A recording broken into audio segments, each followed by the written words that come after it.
Bulavinaka, and welcome once again to another segment of Speak Your Mind. Tuesday it is today, a short week, I'm sure, and a lot of you, I trust, had a beautiful long Easter weekend. Now, back into it. I know it's a short week, and it's also towards the end of the term. And a lot of you, I'm sure, are wondering, what is the latest as far as the Ministry of Education tuition grants go? Well, that's where my guest comes in. We've got in studio with us Mr. Ravai Antonio. He is the Principal Executive Officer of the Human Resources Management at the Ministry of Education.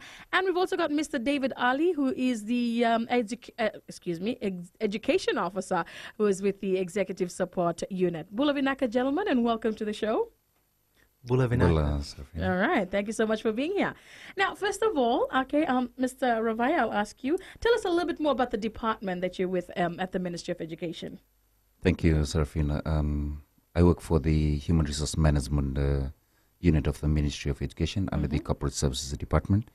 I report to the Director of Corporate Services, and I oversee the functions of planning, policy, research and development in the ministry, stats and IT also, and likewise our professional development unit. Okay. And Mr. Ali? And Bulavinaka to all the listeners, and I'm so good. It's been a great long weekend, and we are here again, another short week that we have. I belong to the Executive Support Unit of the Ministry of Education.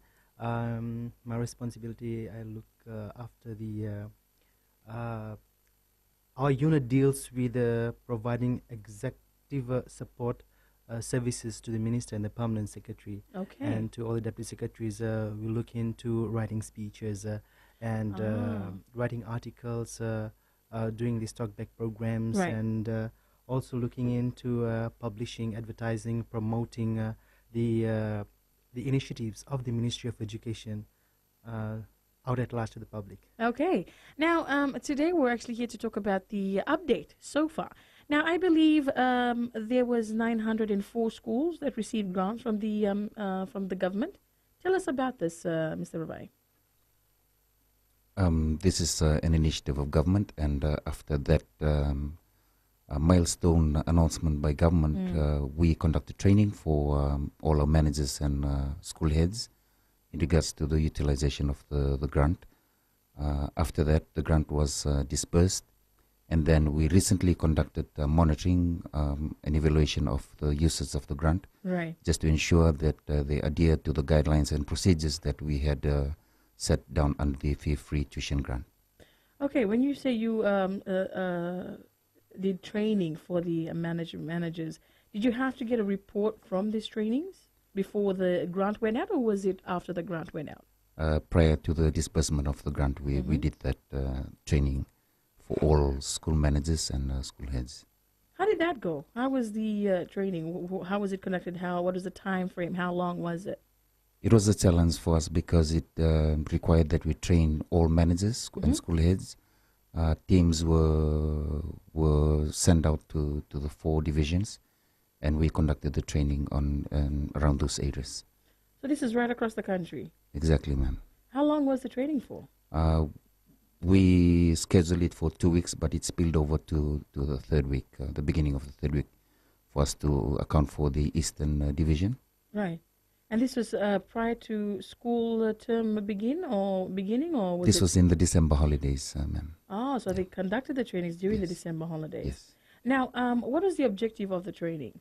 It's basically because the initiative is quite new, and it's to tell the school heads and managers how they are supposed to utilize the grant based on the mandated allocations that has been apportioned for each child in Fiji. Was that a challenge for the managers as well? Yes, I guess so in the beginning, because even now we're still getting calls, clarifications from them. Right. But that was just the beginning stages, so we anticipated those little hiccups. Yes. Okay. After these trainings were conducted, Ravai, then the grant went out. Exactly. And whatever the managers or the heads did not, when they were not familiar with certain things, they would refer back to the ministry on this? Exactly. And recently we conducted the monitoring and evaluation of the usage. And what does this entail? It's basically to see how they have adhered to the procedures we have set out in the beginning, Okay. and identifying gray areas that need to be polished up. And this is prior to the disbursement of the second. So once that, have you guys received reports from this monitoring practice? Yes, we recently completed the program last week, and yes, all reports have been compiled. We've tabled part of it with our senior management. Mm-hmm. So far, can you tell us, like, are we privy to that information, like with the report that you've received after the first disbursement? We've tabled the report with management, and we are awaiting the feedback on that. Was it as good as you expected, or did you expect a little worse results? It was not bad. I mean, after considering it is the first considering time. this is something new, we were glad that many schools, majority of the yeah. schools, had adhered to it. All right. Did you get feedback from the families, though? Was part of the monitoring getting feedbacks from the families in regards to the disbursement of the fees? The monitoring was basically for management and school heads. Okay, so none on from the families. Okay, Mr. Ali, what can you tell us about this procedure that the ministry has taken? What I'd like to say is that monitoring and evaluation is very important once the funds have been transferred to the school accounts. And the Ministry of Education believes that we need to be very transparent in whatever funds that are being deposited into the accounts. And any plans that the schools have through the management bring in developments or renovation or whatever allocation that we have, they need to fit into the right criteria that we have.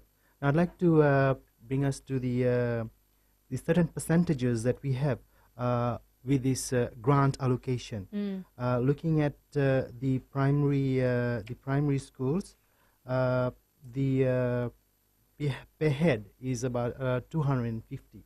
That's the per head contribution that goes to the each child. Right. So 250 per child. Yeah, 250 per child, and the year, that's the forms 3 and 4. That's now the new term that we refer to them as the year 9 and the year 10. They have a total of 440, and year 11 and 12 they have 485, and year 13 they have 610 per child. And now all these funds do not totally go into the account of the child. Meaning that it goes in terms. So if a school has got a plan for renovation or any particular initiative they want to bring about in the school, they will have to plan it in such a way that it is done within the year. Okay. The allocation that I was speaking about earlier, Serafina, is the administration and office operation. Right. They have a 12%. Building and compound maintenance, they have a 20%. IT computers and vocational materials, 18%. Library books and textbooks, they have another 18%. And physical education, arts, music, science equipment, 14%.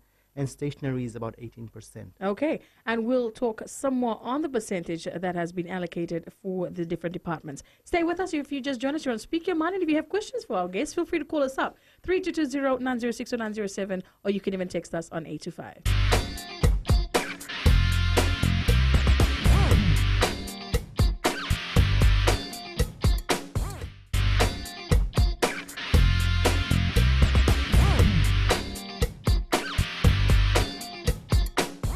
Welcome back to Speak Your Mind, and I'm your host, Serafina Wedlock. Now we're here with the, Ministry of Education officials. Yes, we've got the Principal Executive Officer. He's with the Human Resources Management, Mr. Ravai Antonio. And we've also got Mr. David Ali, who's also the Education Officer at the Executive Support Unit. Now, Mr. Ali, you were giving me some figures there about allocations within the schools. Tell us a little bit more about this. Okay, looking at the allocations, as I had elaborated earlier, the administration and office operation, that is to do with the operation of the office, we have 12% put in, that's the allocated amount per child. And building and compound maintenance, that's 20% for the school. Building, that's renovation and other activities that the school intends to take up through these free education grant that has gone into their account. Mm-hmm. IT and computers, vocational materials, looking at if they want to purchase in computers or laptops for the children in the school, Mm-hmm. they can use up this percentage that is allocated. Library books, buying in new library books or Right. updating their library. Physical education, arts, equipments, and other things. They have a 14% allocated to that as well. Mm-hmm. And stationery, of course, is 18%. So that all adds up to 100%. Okay. Now, this is the percentage from the 250 that each child is allocated. That's to the Those primary are- school. Okay, primary school. So those are the costs that will be taken out from that 250. Yeah. The Another thing percentage. these schools, probably the parents will need to understand is that this 250 does not come in one installment into the account per Right. child. It comes into 3 terms. So the 3 terms we have got 140 it's divided up into 3. So so within each term they have to use that fund. Okay. Now, if there is remaining money in that, will that be able to be carried forward to the following term? It all depends on the plans that have been submitted by the schools through the Okay. managers. All right. Now, so first term is over. Second term is looming just around the corner. Now, what does that mean? The second term, does the school have to do plans again before they submit, before the money is dispersed to them? Mr. Ravine? Most of the schools have done their plans in the beginning of the So year. for the whole yes, year? projected for Ah, that. So okay. the second term disbursement will just add on to what that they have in their plans. Oh, all right. Now, for secondary schools, what is the allocated cost and what are the different percentage? I believe each different tertiary, each different level has different percentages put in place. The percentages remain the same. Oh, it's just the cost. However, the allocation for each Fund, yeah. level is different. As I said earlier, 250 for the primary, Primary, yeah. and then we have that's year 9 and 10 have 440. That's Mhm. $147 a term, and year 11 and 12 they have 485. Right. That's about 162 per child per term. Okay. And year 13 has 610. That's $204 a term. A term. So this for the whole year. Okay. Now, just tell us a little bit more. And I know this would have been a bit confusing in the beginning. I remember we had so many calls regarding this, like asking, this is allocated for, is it for all all schools, or is it just for certain schools? So could you just elaborate for us? This is allocated for which schools? Which schools are are able to receive these grants, Mr. Rabai? Thank you, Sarfina. This assistance does not include the private schools. Okay, private schools, and these are schools that are not registered with the The Ministry of Ministry of Education. These schools are not under the Ministry of Education. So we have private schools, say about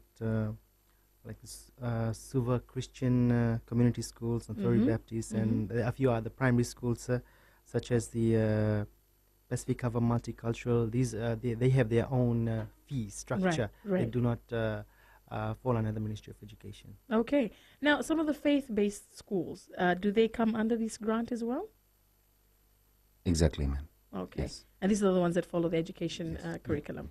Okay. So tell us now. Okay, second term is just around the corner. What is the what's the amount that is ready to be dispersed to the schools? Looking at the first term, the total amount of funds that were distributed to these 904 schools, about $22 million. So that's these 22 million will come per term. So that's Right. the first term allocation that has gone into these individual school bank accounts. Now for the second installment into the accounts, there needs to be a few procedures for the schools to follow, such as the minute of the AGM, Okay. and looking at the audited financial reports and recommendations from the monitoring report that has been done by the monitoring unit. Right. So all those things, the 3 details have to be given in so that the second term grants can be taken into their accounts. So what you're trying to say is, if this criteria hasn't been met, what happens then? We basically send our officers over to those schools identified Right. to work with the committee, the management, in regards to the adherence to the fee-free tuition grant procedures that we had set out. Right. So basically, it'll just be a bit delayed, or what happens?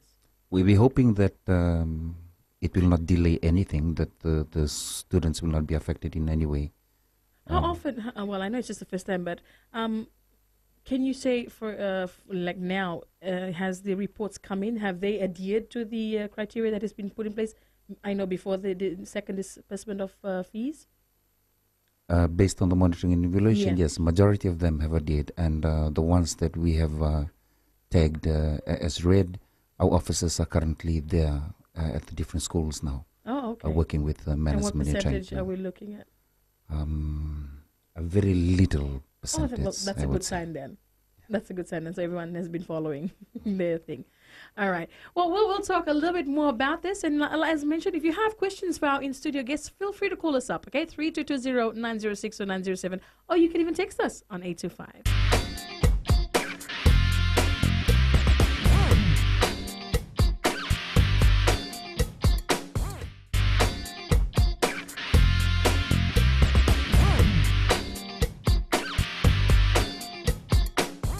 Welcome back to Speak Your Mind. And yes, once again, the Ministry of Education officials that are here in studio with us, Mr. Ravai Antonio is the Principal Education Officer. Excuse me, I said Executive Officer. It's actually the Education Officer with the Human Resources Management. And Mr. David Ali, who is the Senior Education Officer with the Education Support Unit. Now, Mr. Ali, before the break, you mentioned something, during the break, you mentioned something about the allocation of funds. Now, if this is not used up, what procedure does the school have to go through?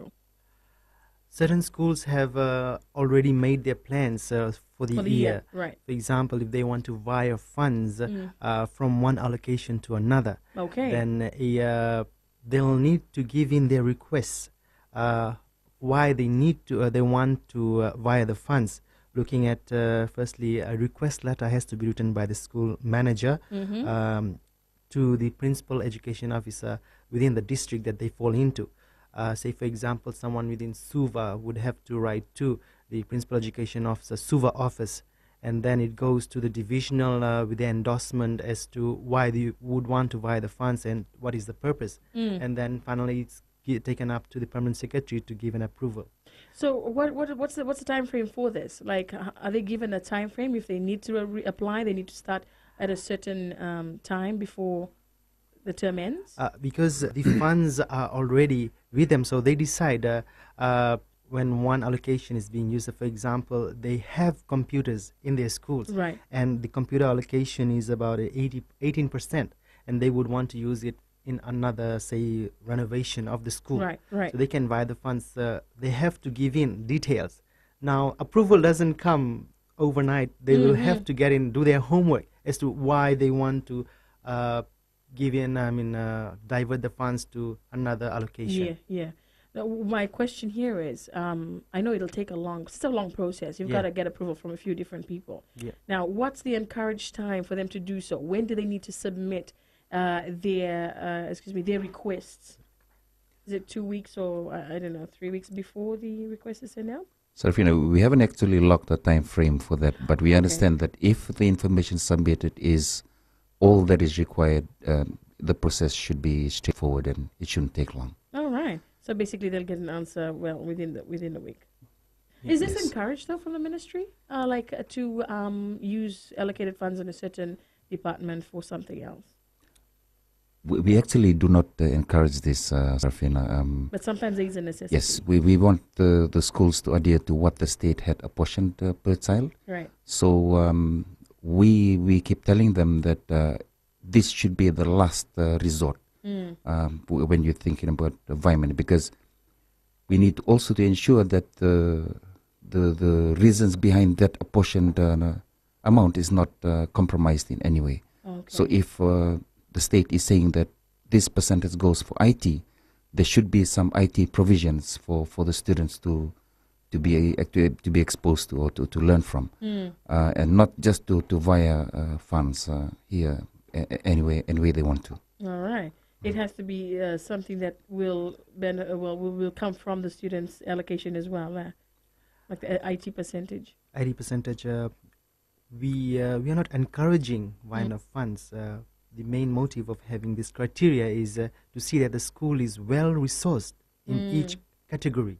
Once they're well resourced, then proper learning can take place in the classroom. We need to see that teachers have the resources to take the kids to take lessons in the class, and the students are really motivated to learn in the class. So all these set out criteria that we have, or the different sections of allocation, once the school is well versed with all these sections, they are fully equipped, then I believe proper teaching and learning can take place. Excuse me, that's right. Now, I know it's only the first year, and it must have been a challenge for the ministry trying to get all this above ground before you had the disbursement of the school fees. Now, what are some of the challenges that the ministry has had to face trying to go through this process and trying to stick to the transparency as well as other policies that have been put in place? What are some of the challenges that the ministry had to go through? Some of the challenges we faced, Sarafina, one is the geographical location of the schools. Right. For the monitoring and evaluation program, we had to go out to all the schools, and that is quite a challenge. Some of the challenges we faced were management who do not have bank accounts. Right. And it would require that the relevant people who are current in the management team, be the signatories, and these are some other challenges that we met. Okay. Any other challenges apart from that? For the time being, that's. And to your knowledge, David? Just on the bit on training, training the school managements and school heads. It was not an easy task getting all the school management. I'm sure heads. 904 school heads. So that was just a challenge for us, but then we were able to overcome that as well. Okay. Now we've got the school break just around the corner, and I'm sure it'll probably be a bit of rest for the ministry, or do you still have a long way to go for that? The Ministry of Education does not rest. Of course it doesn't. We are always at work.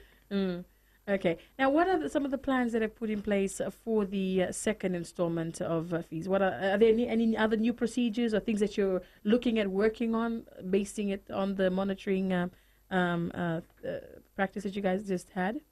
Yes, I think most schools have adhered to the requirements that we have.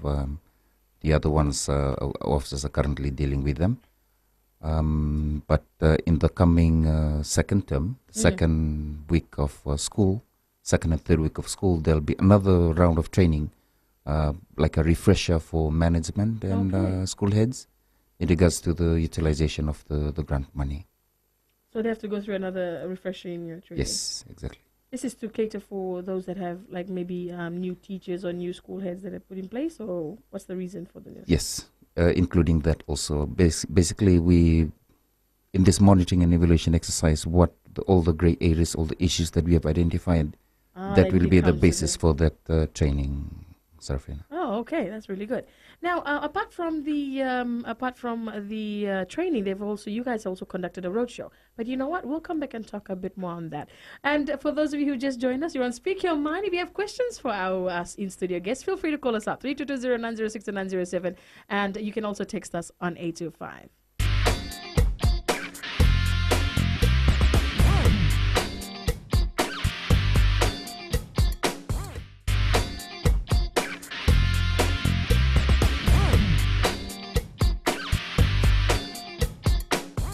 Welcome back to Speak Your Mind. And we'll continue with the discussion with our Ministry of Education officials, our in-studio guests this afternoon. Now, the roadshow that you just had, tell us a little bit more about this. What was the objective of this roadshow? The roadshow that we had was an initiative that was brought in by the Minister, Ambassador Dr. Philippe Mbole. We had the roadshow last year at the Gaman Training Center. So we saw that there is a need since this free education grant that has come in to educate the public out at large and about the importance of the initiatives that the Ministry of Education has, and it's good to see that people are well informed before queries and questions come to us. Okay. And how long was the roadshow for? Okay, the roadshow was scheduled for the first term, and looking at the different districts that we had started in, we began in Suva, the Government Training Center, Yeah. GSC, and we had it for 2 days, and the minister had opened the roadshow.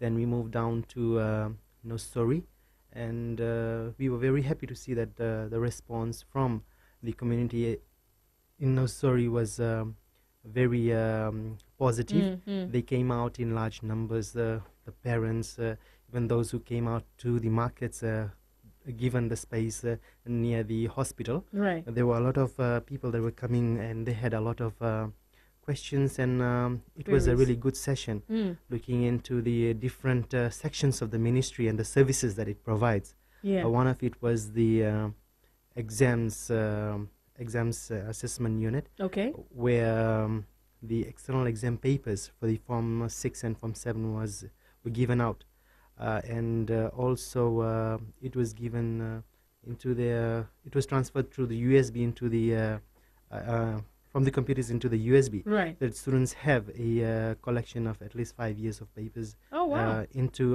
with them, so that it will help them with their revision work. Okay. And also we had the bus fare unit. You must have heard that this is a new unit that we began this year, and they were looking into the filling of forms and other particulars that we see that the tickets and other the tickets and the e-ticketing cards, E-ticketing cards, yeah. goes out to the students within the time that we have. All right, so that was basically what was done at the roadshow. So this roadshow itself, how many different departments from the ministry had to take part in the roadshow? It's about 10 to 12 different departments. Wow. This includes the Department of National Heritage, Culture and Arts, Right. the NAZAC, the National Substance Advice, NAZAC, and the other sections such as the primary section, the secondary section, and asset monitoring unit. Right. All the different sections of the ministry represented, the curriculum advisory, the technical employment skills training, and also we had the one that was on careers. Okay, so this all was in place when you had the roadshow. How was the response from the public? Like, I mean, apart from, and this you had to do around the country, or was it just certain places? Yeah, it was done around the country. As I said earlier, we began in Suva, then we moved down to Nosori, then to Singatoka, Nandi, Lautoka, and then to Ba, Tavua, Raki. We moved to Lambasa, Sabsavu, Tutaviuni, then to Levuka, Kandavu. Now we are preparing to go down to the Lao group. Wow, that's actually really a bit... right up to Rotuma. Wow, that's really good. Now, can you say that the feedback from the public has been good? Like, were they there to query? Were they there to ask a lot of questions? Was there a lot of them? There were so many of them. We have got responses. Even we have done videos. You may have watched over the news as well. The response has been very positive, and they have been taking good use of this initiative that is brought up by the Ministry of Education. Of course, and it's pretty important because more often than not, after everything's been done, and then you have people asking questions when they have the opportunity to do so while the roadshow was still on. Now, what are the plans in place for Rotuma? I know you say you will be going down to Rotuma. At this stage, we are awaiting the transportation. As you know, that that is one of the factors that we need to look into. We are waiting the replies on the shipping schedule to see, and then once that is approved and we are given the time, then our team's prepared, probably by the early second term, to go down to the Lao group. How many schools? So Rotuma falls under those 904 schools that will receive the tuition grant? Exactly, Yeah? yes. How many Serafina. schools in Rotuma, There's Ravai? 4 primary schools and a secondary school. So 4 primary schools and a A secondary secondary school, school. yes. When did the school heads had to come over for the training that you guys have Yes. conducted? Yes. And so far, how has it been for the school heads? Was it a challenge for them having to keep up to date with the funds that are being allocated to the schools? Yes, not really a challenge, but they were happy with this assistance because it had gone to every child. Many of the things that they have never dreamt of, like IT, but there's an allocation vote for that. And they were quite happy. And recently we did the monitoring and evaluation for Rutuma. One of our officers went there. Yeah. And the feedback was quite positive, and I believe they've all been recommended to receive the second term disbursement, and that alludes to the fact that they've adhered to the procedures that we have set out. Nice. Now, from from your perspective, would you be able to say that education, the number of students that were in school last year, has risen to this year, for this year, considering the tuition grants that have been put in place, according to the numbers that you have at the ministry? We have put out certain releases the past week, giving out the office some of our education officers had been to Kandavu and not Kandavu, I'm sorry, went to the Lao group, and they saw that the attendance had really improved of students in the schools, and there was an increase in the number of students that had been in school. All right. Well, this is good news. And we'll talk more about this, so stay with us. If you just join us, you're on Speak Your Mind. Questions for our guests, feel free to call us up with that 3220-906 or 907. You're on Speak Your Mind.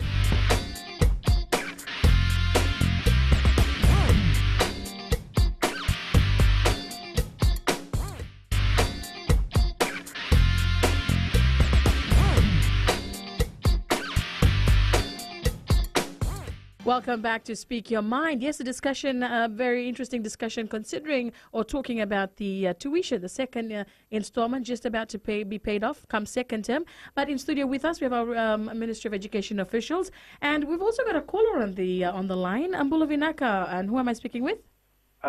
Joshua. Okay, Joshua, what is your question for our guest this afternoon? Yeah, I just want to know who controls that fund when it's given to the school. Is it the school board, the management, or is it controlled by the school head or the head teacher or the principal? Okay, so who controls the fund that is given to the school? Is it the school board management, or is it the school head, the principal and the vice principal? Thank you, Joshua Vinaka, for your call. Thank you, Joshua, for that question. Our understanding that is if you talk about management, you talk about the partnership between the committee or the board of governors and the principal or the school head. In this, the structure for this tuition grant, it requires the money is deposited into the school account, and it requires that the payment once the payment voucher is done, it has the authorization of the school head before the manager or the chairman endorses the final endorses it for payment. So that's the process that we know. So we're looking at partnership, between the partnership between the two. Management and school heads. And school heads, yes. All right. Well, Joshua, I hope that answered the question for you. Now, have you had instances where people question the running of the funds according to your monitoring unit results or reports? For me, this will be the first time I'm coming across this, because in the training that we conducted, that was something that we had highlighted and made clear to them. The money goes into the school account. The process requires that whatever is projected, whatever payments are planned, are based on the financial plan of the school, and it's got to be something which has been minuted, and something which is a priority for the school, and the payment process goes through that way. Payment vouchers are done by the treasurer buzzer, authorized by the school head, and then the manager endorses it for the payment prior to the signing of the checks. Okay, just for a bit more clarification, tell us what is the school structure supposed to have in regards to the management, the partnership between the two. Can you give us a structure build up between the two partnership? Our understanding is the professional side of things is the school head's concern. Okay. He comes in when the planning takes place and in alignment with the priorities, so he authorizes whatever disbursements are agreed on by the committee. And the management would involve a committee member? Yes, the manager and the committee members, treasurer and secretary and all that. All right. So there you go. Just so I hope that answered the question for you. Now, moving on, plans for the upcoming term. I know after the monitoring reports, you'll have a bit more training to be done because of the gray areas. And what else is the ministry looking at improving as far as the funding goes? In regards to the funding, that's basically the area that we will be looking at. There's a few things still left to be tied up, but we understand that they're happening in most of our schools, and that will be the key focus of this second round of training. Now, I remember I asked you a question earlier, like with the increase of number of students for school. Now, I know after the first term, have you had instances, well, this is the first time, but come the second term and they have more students that would go to a certain school, would that mean that their funding would actually have to go up to cater for the students that are attending that school? Or what will be the procedure be? In the second week of every term, school heads are supposed to submit the class roll, the school roll, I mean. Which is the overall school The overall, roll. yes. And in regards to the differences, that will be addressed when we do that final second term or third term disbursement. Okay, so after the 2 weeks. Yes. All right. You wanted to say something else on the matter, David? Just on the issue of the increase in the number of students at school. At present, we have received positive feedbacks from the school heads that the number of students in schools have increased. We are working on the data at present, and then we can give out information after the end of the first term as to what is the increase. Looking back, last month we had been on a school visit to Tavioni with the Minister for Education, and we were very happy to see that there were probably 9 students that had come back to school. Oh, wow. That had left school because of this free education initiative that had come in. Looking at one school, 9 students, looking at overall Fiji, this must have had a very positive impact on all the schools in Fiji as well. I'm sure it has. And the students still have time to go back to school come the second term. Yes. Do they? Yes. All right. And they will still be allocated the grants that have been issued from the ministry, from the government. Yes. Okay. Well, before we wrap up the show, anything else that you'd like to add as far as the Ministry of Education is concerned? We'd like to say that this week we will come to the end of the first term. Therefore, it's just advisory that we need to look at the events that are upcoming. The Coca-Cola games are over this week, starting from Friday. We'd like to request all students to take precautions and be mindful of where they are and with whom they are. Looking at teasing that goes on in the buses, or putting out the flags out of the buses, or some other rivalry that we have among schools. We need to see that we have good sportsmanship, and we must have a safe and good athletics competition going on over the weekend. Okay. And also looking at the whereabouts of the students, parents need to be very mindful throughout the 2 weeks holiday what their students are involved in, doing their common assessment tasks or class-based assessments, trying to see that they use up their time wisely, seeing that the drowning toll has also increased. They should need to involve their children into swimming classes and taking other precautions. We have also noticed that in the news that there are many incidents of hard drugs that are coming into our country. So students need to be mindful of the things that are around, and parents also need to know where their children are and what they're doing and with whom they are. to be safe and to make use of these holidays. And basically to let the holidays be a safe one for all parents and also for students. All right. Well, thank you so much, Mr. Ali. Mr. Ravai, thank you for being on the show. And good luck with the second term. Naka. Until next week, we sure hope you enjoyed the program today. If there's any comments or any updates that you'd like to send, well, feel free to send that through to goldfm@fbc.com.fj. Until next week, I'm your host, Sarafina Wedlow. You have a good day.